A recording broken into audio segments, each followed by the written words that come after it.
Hello everyone and hello Sagittarius. Itong reading na to ay para sa unang buwan ng 2026. Happy New Year sa inyong lahat.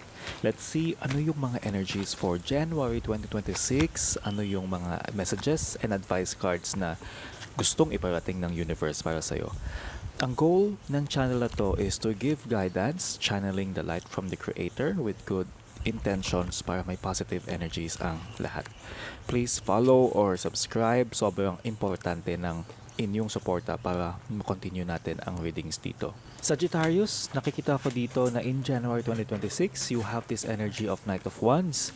You feel confident about yourself. You feel na kung ano man ang passion mo, you feel very strongly about them, malakas ang kumpiyansa mo para sa sarili mo, maganda yung outlook mo para sa January 2026, o kung hindi man maganda yung outlook mo, baka medyo negative thinker ka, maganda yung dala mong tawag dito, skills and achievements in the past. Kasi nakikita ko rito na fully equipped ka, ready ka na harapin ang January 2026. So, kung sakali man na medyo hindi maganda ang tingin mo sa sarili mo, kailangan gandahan mo yung tingin mo sa sarili mo. Kasi ang ganda ng energy na pinapakita rito, you have the Knight of Wands.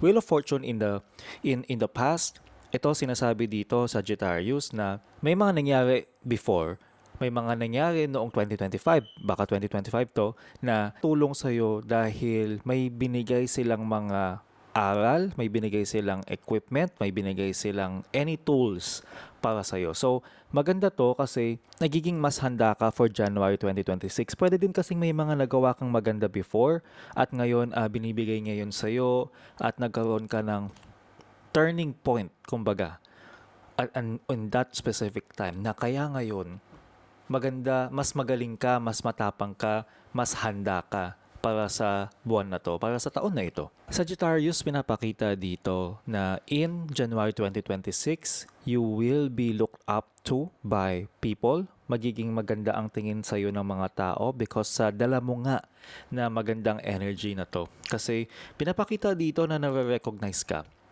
Napapansin ka ng mga tao, nakikita nila na magaling ka, kaya mo to, may mga achievement ka, successful ka, and mapapansin to, hindi man sa napakalaking paraan, pwede din naman kasi na mapuri ka lang ng mga tao and nakikita nila yon. So dapat ikaw mismo makita mo sa sarili mo kung ano ba yung mga nagagawa mong tama, Sagittarius. Kailangan maramdaman mo yung confidence sa sarili mo. Kung meron kang konting nagawang tama, iparamdam mo naman yun sa sarili mo. Pagpasalamatan mo din yung sarili mo kasi ikaw yung gumagawa nito. Hindi naman to binibigay lang ng universe. Binibigay ng universe sa'yo kung ano yung pagkakataon, mga tao, at challenges around you. And ikaw ang kumikilos. So, kailangan mong bigyan yung sarili mo ng konting pagpupuri, konting acknowledgement man lang na nagawa mo to. So, ito yung energies na dala-dala mo, Sagittarius, for January 2026. Ngayon, nakikita ko dito na puro wands yung cards mo. So, very passionate, very fueled with dreams. Madami kang gustong gawin, Sagittarius. And nakafocus talaga lahat sa'yo dito eh. Almost walang emotion dito, Sagittarius. Kung titignan mo, walang any type of love or anything. It's all about passion, passion, passion, passion. So, anong advice sa'yo ng universe? Anong advice sa'yo dito? You have the Ace of Wands here. And sinasabi dito, Sagittarius, na ang kailangan mo lang gawin is to start anew. So baka magtataka ka, ano yung start anew? Okay naman ako sa ginagawa ko. O kaya hindi ko na nga alam kung anong gagawin ko eh. But sinasabi dito, Sagittarius, that you need to start anew. You need to start something that is going to help you to use your passion. Kung ano, ano yung passion mo? Saan ka masayang, ano yung mga ginagawa mo na masaya ka? Na wala kang pakialam kung gawin mo yun araw-araw kasi masaya kang ginagawa yun. Ano yung mga passions na yun? Ano yung mga para sa'yo magiging productive ka pero masaya ka? Gawin mo yun. Kung para sa'yo ay okay ka naman sa work mo, ganyan, then why not try something new? Kung hindi naman, try a new role. Kumbaga, kung gusto mong mag-upgrade, gusto mong maging mas mabuting empleyado, gusto mong ma-promote, gumawa ka ng something else na iba pa sa ginagawa mo. Gumawa ka ng kung hindi naman yun, gusto mong, let's say, gusto mo ng bagong sideline, ng bagong mapagkakakitaan, then do something else na kakaiba sa ginagawa mo ngayon. Kasi ang pinapakita dito sa akin, iba itong Ace of Wands na to compare sa iba mong wands before. Iba itong passion na to sa mga passion mo before. So, kailangan mong lumabas sa box mo. Kailangan mong mag-innovate. Kailangan mong gumawa ng creativity. Kailangan mong mag-isip ng ibang paraan para magamit yung passion mo na iba sa ginagawa mo before. Ito yung key dito sa Sagittarius. Kailangan mong gumawa ng bago na iba sa ginagawa mo before. So, pwedeng ibang trabaho, ibang ibang business, ibang passion, ibang skills ang kailangan mong gamitin because doon mo lang ma-achieve yung emperor level. Doon mo lang ma-achieve na masaya ka na may control ka sa ginagawa mo, masaya ka na ginagawa mo kasi somehow hindi mo na kailangan mag-worry. So kailangan mong gawin yung bagong mga paraan. Sagittarius. Advice cards tayo. Kung nakatulong sa inyo ang reading na ito, please subscribe, hit the like button if you are on YouTube, and follow kung kayo naman ay nasa Facebook. Huwag niyo po kalimutan i-share ito sa mga kilala ninyo na kailangan ng reading. Maliit na bagay lang ito to support this channel para blessings lang ang umiikot sa community natin. Okay, Sagittarius, ang una mong advice card is own your divine power. Replace codependent people pleasing with assertiveness and empowerment. Sinasabi dito, Sagittarius, na alamin mo yung mga kakayanan mo and own it. Ibig sabihin nito, gamitin mo kung sino ka, kung ano yung binigay sa iyo na blessings na skills mo, talino mo. Buong-buo 'yon. Buong-buo 'yon na kaya mong paano ba? Kailangan mong isipin na yung mga blessings na 'yon, yung kung sino ka, buo ka.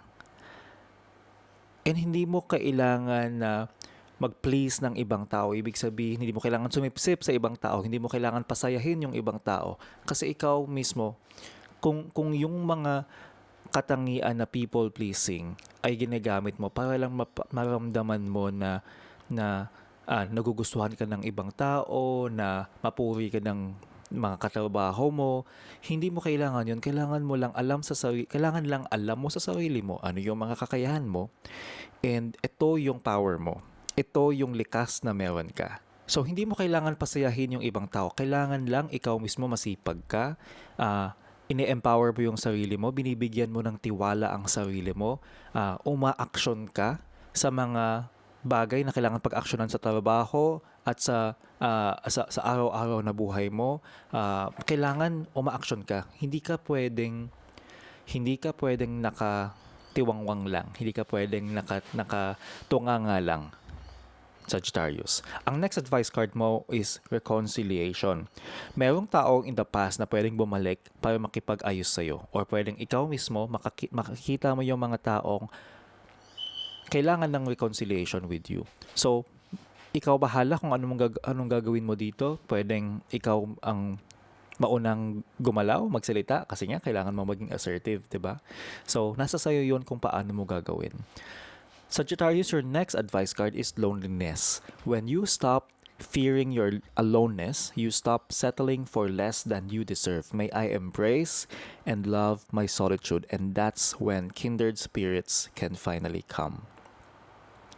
Hindi mo kailangan matakot na ikaw lang mag-isa. 'Di ba? Sinasabi nga dito kanina na kung ano ka, kung sino ka, yung kabuuan mo ay enough.